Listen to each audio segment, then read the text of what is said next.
ভারতীয় ফুটবলের জন্য আরো একটা ব্যর্থতার রাত। এরকম আমরা অনেক ব্যর্থ রাতেরই সাক্ষী থেকেছি শেষ কয়েক বছর ধরে।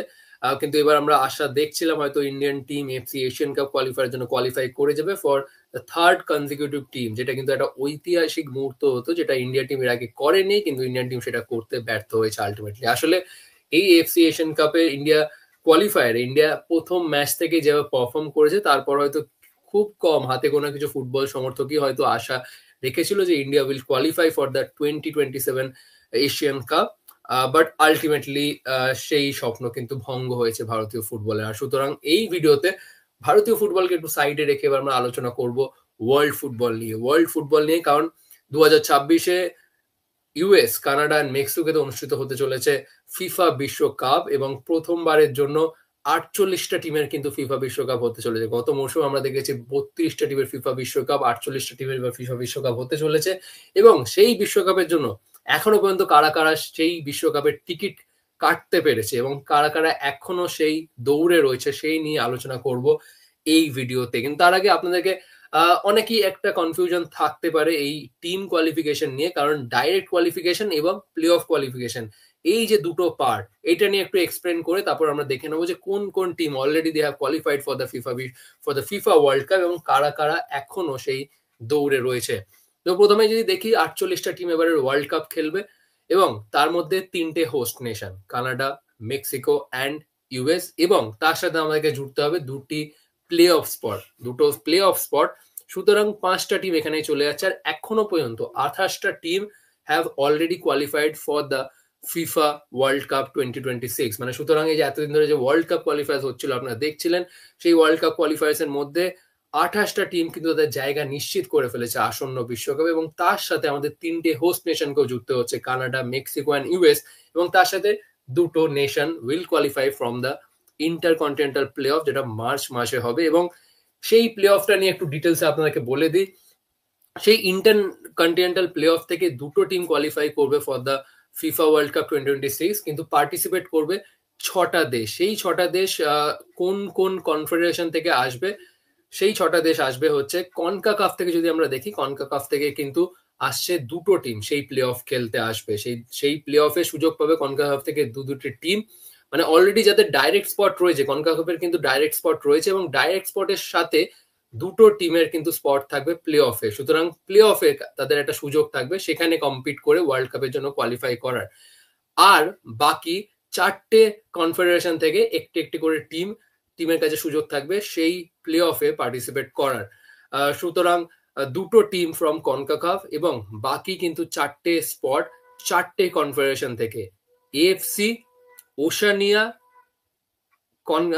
African confederation, African football confederation and CONMEBOL থেকে কিন্তু একটা টিম খেলবে এই প্লে অফে। তো আপনাদেরকে সেই প্লে অফের যে অঙ্কটা সেটা আপনাদেরকে এক্সপ্লেন করলাম। এরপর দেখে নেবো কনফেডারেশন ওয়াইজ কোন কোন কনফেডারেশন থেকে কোন কোন টিম আপাতত কোয়ালিফাই করেছে এবং কারা কারা এখনো কোয়ালিফাই করতে পারে। তো প্রথমে আমরা চলে যাবো ইউরোপ, কারণ ইউরোপ থেকে সব থেকে বেশি টিমের স্পট রয়েছে ফিফা বিশ্বকাপ কোয়ালিফাই করার জন্য। 16টা টিম ইউরোপ থেকে কোয়ালিফাই করবে for the FIFA World cup. কিন্তু এই যে বাকি আমরা যে 5টা কনফেডারেশনের কথা বললাম, যাদের প্লে অফ স্পটও থাকছে ডাইরেক্ট স্পটের সাথে, ইউরোপের কিন্তু সেরকম কোনো প্লে অফ স্পট থাকছে না, কিন্তু ইউরোপের নিজস্ব একটা কিন্তু প্লে অফ কোয়ালিফিকেশন থাকছে after this UEFA world cup qualifiers. Europe থেকে 16টা টিম কোয়ালিফাই করবে ঠিকই, কিন্তু তার মধ্যে থেকে 12টা টিম ডাইরেক্টলি কোয়ালিফাই করবে ওয়ার্ল্ড কাপে, এবং বাকি 4টে টিম কিন্তু কোয়ালিফাই করবে ইউরোপের নিজস্ব প্লে অফ কোয়ালিফিকেশন থেকে। অর্থাৎ এই যে ইউরোপের এই যে 54টা টিম কিন্তু এবার পার্টিসিপেট করছে ইউএফা ওয়ার্ল্ড কাপ কোয়ালিফায়ার্সে, এবং সেই 54টা টিমকে 12টা গ্রুপের মধ্যে কিন্তু ভাগ করা হয়েছে, এবং এই 12টা গ্রুপের 12টা গ্রুপ উইনার্স তারা কিন্তু ডাইরেক্টলি কোয়ালিফাই করছে আসন্ন বিশ্বকাপে, এবং বাকি 12টা সেকেন্ড প্লেস টিম, অর্থাৎ যারা যারা সেকেন্ড ফিনিশ করবে এই 12টা গ্রুপে, তারা খেলতে পারবে প্লে অফ কোয়ালিফিকেশনে খেলতে পারবে 12টা টিম, এবং সেই 12টা টিমের মধ্যে থেকে 4টে টিম কিন্তু জায়গা করে নিতে পারবে আসন্ন বিশ্বকাপে। অর্থাৎ that fulfills the 16 quota from UEFA for the upcoming FIFA World Cup. এরপর চলে যাবো আমরা সাউথ আমেরিকাতে। সাউথ আমেরিকা থেকে 6টা টিম ডাইরেক্টলি কোয়ালিফাই করেছে for the FIFA World Cup. 6টা কোটাই কিন্তু পূরণ হয়ে গেছে, এবং একটা স্পট থাকছে প্লে অফে, যেটা আপনাদেরকে আগেই বলেছি। এবার সেই 6টা টিম দেখে নেবো যারা অলরেডি কোয়ালিফাই করে গেছে। Argentina, Brazil, Ecuador, Uruguay, Colombia and Paraguay. প্লে অফের জন্য কোয়ালিফাই করেছে হচ্ছে বলিভিয়া। চলুন এবার আমরা একটু আফ্রিকাতে চলে যাবো। আফ্রিকাতে গতকাল রাতে বহু কিছু কিন্তু ঘটে গেছে। আফ্রিকা থেকে 9টা টিম ডাইরেক্ট কোয়ালিফিকেশনের জন্য থাকছে আসন্ন ফিফা ওয়ার্ল্ড কাপে এবং একটি প্লে অফ স্পট থাকছে। সো আফ্রিকা থেকে 9টা টিম যারা ডাইরেক্ট স্পট রয়েছে ফিফা বিশ্বকাপে, তারা সেই 9টা স্পটই কিন্তু পূরণ হয়ে গেছে আফ্রিকা থেকে। মোরক্কো কোয়ালিফাই করেছে এর আগেই, টুনিশিয়া কোয়ালিফাই করেছে, ইজিপ্ট কোয়ালিফাই করেছে, আলজেরিয়া, ঘানা, কেপ ভার্ডে সেই ঐতিহাসিক কোয়ালিফিকেশন কেপ ভার্ডে পরশুদিন রাতে আমরা দেখেছি সেটা। সাউথ আফ্রিকা তারাও কিন্তু গতকাল রাতে কোয়ালিফাই করেছে। সাউথ আফ্রিকার এটা কিন্তু দ্বিতীয় ওয়ার্ল্ড কাপ পার্টিসিপেশন। এর আগে তারা হোস্ট নেশন হিসেবে 2010-এ ওয়ার্ল্ড কাপ হোস্ট করেছিল। আর সেই ওয়ার্ল্ড কাপের কথা আমরা সকলের মনে রয়েছে। আর I think it will be memorable for ages. এবার সেনেগালও কিন্তু তারা কোয়ালিফাই করে গেছে নেক্সট ওয়ার্ল্ড কাপের জন্য। সেনেগালের এটা 4th ওয়ার্ল্ড কাপ পার্টিসিপেশন হতে চলেছে। এবার আইভরি কোস্ট খুবই পপুলার আফ্রিকান ফুটবল নেশন। তারা 12 বছর পর আবার ওয়ার্ল্ড কাপের মঞ্চে ফেরত আসছে। গতকাল রাতে তারা ওয়ার্ল্ড কাপের জন্য কিন্তু জায়গা নিশ্চিত করে ফেলেছে।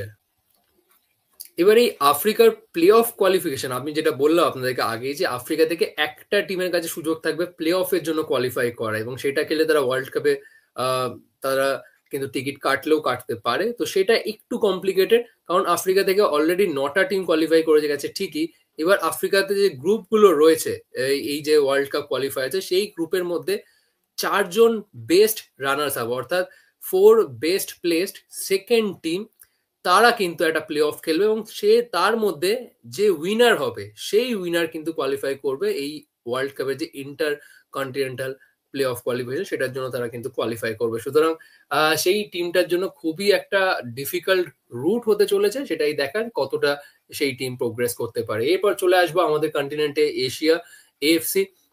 এএফসি তে আমরা দেখে নেবো, এএফসি তে 8টা স্পট রয়েছে for the FIFA World cup direct spot এবং একটা প্লে অফ স্পট।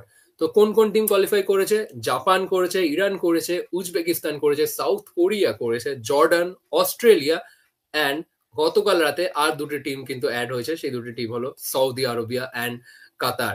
কাতারের জন্য কিন্তু এটা কিন্তু স্পেশাল মোমেন্ট, তার কারণ কাতার ফুটবল যেভাবে ডেভেলপ করেছে, যেভাবে ইমপ্রুভ করেছে over the past few years, এমনকি 2019-এও যদি আমরা দেখি, কাতার অ্যান্ড ইন্ডিয়ার মধ্যে কিন্তু খুব একটা ফারাক ছিল না ফিফা র্যাঙ্কিং এ। আর সেই কাতার ওভার দ্য লাস্ট বলতে গেলে লাস্ট 6 to 7 ইয়ার্স যেভাবে তারা ফুটবলে কাজ করে, সেটারই কিন্তু তারা ফল পেয়েছে।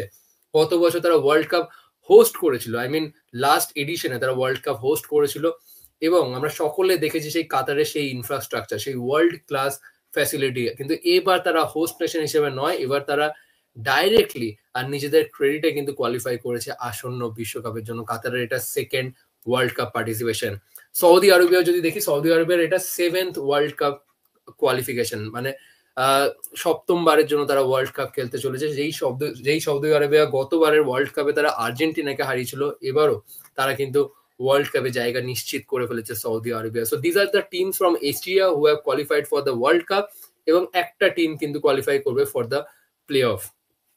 ওশানিয়া খুবই ছোট্ট একটা কনফেডারেশন, যার মধ্যে নিউজিল্যান্ড অ্যান্ড নিউ ক্যালেডোনিয়া, তারা কিন্তু তাদের কাছে সুযোগ রয়েছে নেক্সট, আই মিন নিউজিল্যান্ড তারা কিন্তু ডাইরেক্টলি কোয়ালিফাই করে গেছে ওয়ার্ল্ড কাপের জন্য। আসলে নিউজিল্যান্ডকে সেভাবে কম্পিটিশন ফেস করতে হয়নি, কারণ ওশানিয়ার মধ্যে টিম এতই কম, কম্পিটিশন এতই কম, খুব সহজভাবে খুব অনায়াসে কিন্তু কোয়ালিফাই করে গেছে নিউজিল্যান্ড। এবং এই ওশানিয়া থেকে একটা প্লে অফ স্পটও রয়েছে, সেই প্লে অফ স্পটের জন্য কোয়ালিফাই করেছে নিউ ক্যালেডোনিয়া। সুতরাং আমরা প্রত্যেকটা কনফেডারেশন নিয়ে কথা বললাম, কারা কারা কোয়ালিফাই করেছে ওয়ার্ল্ড কাপে এবং কারা কারা এখনো সেই দৌড়ে রয়েছে। কিন্তু এবার স্পেশালি একটু কথা বলতেই হচ্ছে ইউরোপ নিয়ে, ইউএফএ কনফেডারেশন নিয়ে। তার কারণ হচ্ছে ইউরোপ থেকে সব থেকে বেশি টিম এবার কোয়ালিফাই করবে, আর এখনো কিন্তু শুধুমাত্র একটি টিমই কোয়ালিফাই করেছে ইউরোপ থেকে, আর তারা হলো ইংল্যান্ড। গতকাল রাতে হ্যারি কেনের সেই জোড়া গোল, 2 গোল তিনি করেছেন, যার কারণে ল্যাটভিয়াকে 5-0 গোলে একেবারে দুর্মুষ করে ইংল্যান্ড কিন্তু বিশ্বকাপের জন্য জায়গা নিশ্চিত করে ফেলেছে।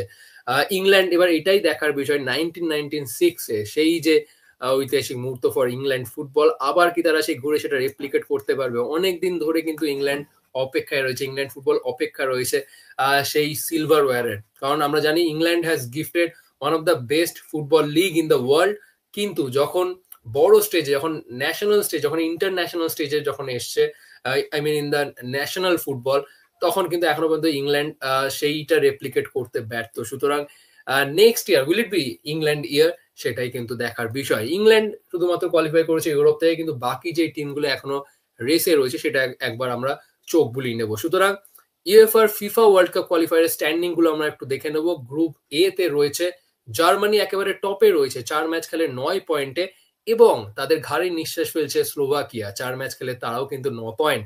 সুতরাং স্লোভাকিয়া একটা চান্স রয়েছে, মানে যেহেতু দে আর এট ইকুয়াল পয়েন্ট, কিন্তু জার্মানি আমার মনে হয় একটু হলো ধারে ধারে এগিয়ে রয়েছে। গ্রুপ বি তে চলে যাব। গ্রুপ বি তে সুইজারল্যান্ড বেশ এগিয়ে রয়েছে, 4 ম্যাচ খেলে 10 পয়েন্ট, এবং দ্বিতীয় স্থানে রয়েছে কোসোভো, 4 ম্যাচ খেলে 7 পয়েন্ট তাদের। গ্রুপ সি তে যদি দেখি, ডেনমার্ক এবং তাদের ঘাড়ে নিঃশ্বাস ফেলছে স্কটল্যান্ড। ডেনমার্ক 4 ম্যাচ খেলে 10 পয়েন্ট, স্কটল্যান্ডও কিন্তু 4 ম্যাচ খেলে 10 পয়েন্ট। সুতরাং একটা টাইট রেস আমরা দেখছি গ্রুপ সি তে। কারা ডাইরেক্ট স্পটের জন্য কোয়ালিফাই করবে এবং কারা প্লে অফের জন্য কোয়ালিফাই করবে, সেটাই কিন্তু বেশ ইন্টারেস্টিং হবে দেখার। গ্রুপ ডি তে ফ্রান্স বেশ এগিয়ে রয়েছে, 4 ম্যাচ খেলে তাদের রয়েছে 10 পয়েন্ট হাতে, এবং তাদের পিছনে রয়েছে ইউক্রেন দ্বিতীয় স্থানে, 4 ম্যাচ খেলে তাদের কিন্তু 7 পয়েন্ট। খুব সম্ভবত France are the favourite to qualify directly from group D. Group ই তে আমরা দেখে নেবো। গ্রুপ ই তে রয়েছে স্পেন, 4 ম্যাচ খেলে 12 পয়েন্ট, এমনকি গতকাল রাতেও তারা ম্যাচ জিতেছে, বুলগেরিয়াকে তারা 4-0 গোলে হারিয়েছে। মিকেল মরিনো জোড়া গোল করেছে। আবার বেশ ভালো ফর্মে রয়েছে স্পেন, টু বি অনেস্ট, কারণ সেই ইউরোতে যে ফর্মটা দেখিয়েছিল স্পেন, সেই একই মোমেন্টামটা কিন্তু এখনো পর্যন্ত ক্যারি করে যাচ্ছে স্পেন। নেক্সট ওয়ার্ল্ড কাপে no doubt will be one of the contender. সুতরাং তার কারণ হচ্ছে তাদের ওয়ার্ল্ড কাপ কোয়ালিফিকেশন নিয়ে কোনো প্রশ্নই নেই। এখন যে জায়গায় তারা দাঁড়িয়ে রয়েছে কোনো সংশয় নেই, তার কোয়ালিফাই যে করবে এই কথা কিন্তু সবার জানা। স্পেন ফার্স্টে রয়েছে গ্রুপ ই তে, সেকেন্ডে রয়েছে টার্কি, 4 ম্যাচ খেলে 9 পয়েন্ট তাদের। সুতরাং তাদের কাছে একটা চান্স রয়েছে প্লে অফের থ্রু দিয়ে যদি তারা কোয়ালিফাই করতে পারে ওয়ার্ল্ড কাপে। গ্রুপ এফ এ আমরা দেখে নেবো পর্তুগাল রয়েছে, অ্যান্ড তৃতীয় স্থানে রয়েছে হাঙ্গারি। আসলে পর্তুগাল বেশ অনেকটাই এগিয়ে রয়েছে, 4 ম্যাচ খেলে তাদের 10 পয়েন্ট। গতকাল রাতেই হয়তো পর্তুগাল তাদের ফিফা ওয়ার্ল্ড কাপের টিকিট নিশ্চিত করে ফেলতে পারতো, ঠিক ইংল্যান্ডের মতন, কিন্তু হাঙ্গারির সুপারস্টার স্লোবোস্লাভায়, যিনি লিভারপুলেরও মাঝমাঠের মূল ভরসা, তারই গোলে কিন্তু আটকে গেছে পর্তুগালকে অনেকটা অপেক্ষা করতে হবে টিল নভেম্বর, কারণ পর্তুগাল এগিয়ে গিয়েছিল। আসলে প্রথম গোলটা করেছিল হাঙ্গারি, কিন্তু তারপর রোনাল্ডো সেই জোড়া গোল, যে কারণে পর্তুগাল 2-1 গোলে এগিয়ে যায়, কিন্তু একেবারে শেষ মুহূর্তে এই সোবোস্লাভাই গোল করে ম্যাচটি ড্র করে দেয়। সুতরাং যার ফলে পর্তুগালকে এবার কোয়ালিফিকেশনের জন্য ওয়েট করতে হবে নভেম্বর জন্য, কিন্তু শুধু সময়ের অপেক্ষা। পর্তুগাল বেশ এগিয়ে রয়েছে, আমার মনে হয় না খুব একটা কঠিন হবে এখান থেকে। পর্তুগালই খুব সম্ভবত ডাইরেক্ট স্পট পেতে চলেছে, হাঙ্গারিকে খেলতে হবে প্লে অফে। গ্রুপ জিতে আমরা যদি দেখি, নেদারল্যান্ড টপে রয়েছে, 6টি ম্যাচ খেলে কিন্তু তাদের হাতে 16 পয়েন্ট। পোল্যান্ড 6টা ম্যাচ খেলে তাদের হাতে রয়েছে 13 point. Group H Austria top করছে 15 পয়েন্ট নিয়ে 6 ম্যাচে, এবং দ্বিতীয় স্থানে রয়েছে বসনিয়ার হাতে 13 পয়েন্ট 16 ম্যাচ খেলে।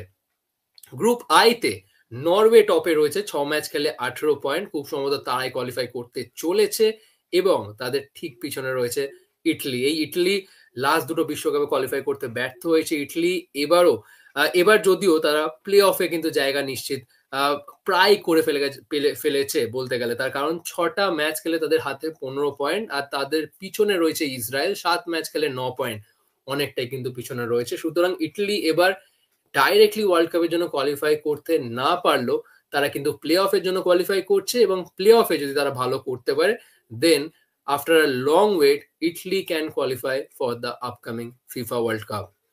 গ্রুপ জে তে বেলজিয়াম টপে রয়েছে, 6 ম্যাচ খেলে 14 পয়েন্ট, আর খুব অবাক করার মতন নর্থ ম্যাসেডোনিয়া তাদের ঘাড়ে নিঃশ্বাস ফেলছে, 7 ম্যাচ খেলে 13 পয়েন্ট, কিন্তু তাদের চান্স খুব কম, খুব সম্ভবত বেলজিয়াম ডাইরেক্টলি কোয়ালিফাই করতে চলেছে।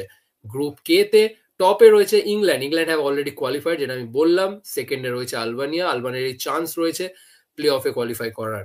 Group L, Croatia topping the group, 6 match খেলে 16 পয়েন্ট, এবং সেকেন্ডে রয়েছে চেক রিপাবলিক, 7 ম্যাচ খেলে তাদের হাতে রয়েছে 13 পয়েন্ট। সুতরাং এটাই কিন্তু এই মুহূর্তে scenario UFR world cup qualifiers. এবার দেখার একটা team, England have directly qualified for the FIFA World cup. বাকি 15টা টিম কারা হয় সেটাই দেখার।